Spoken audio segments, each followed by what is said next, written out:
இந்த பாடையில 3 புடி எங்க அண்ணன் விழுது, 4வது புடி என்னது. இதை எவனும் தொட முடியாது. எவனுக்காவது நெஞ்சில தைரியம் இருந்தா இதுல கை வைக்கலாம்.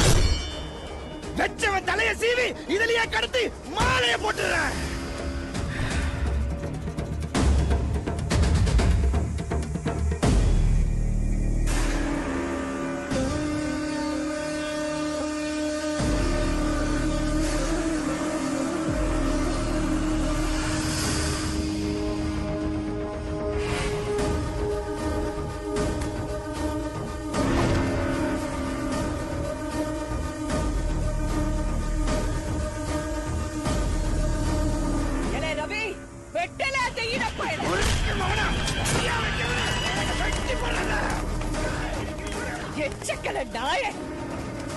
அண்ணன் தம்பி பிரச்சனைக்குள்ள அடுத்தவனுக்கு என்னெல்லாம் சொல்லி கிடக்கு அறுத்து போடுவோம்.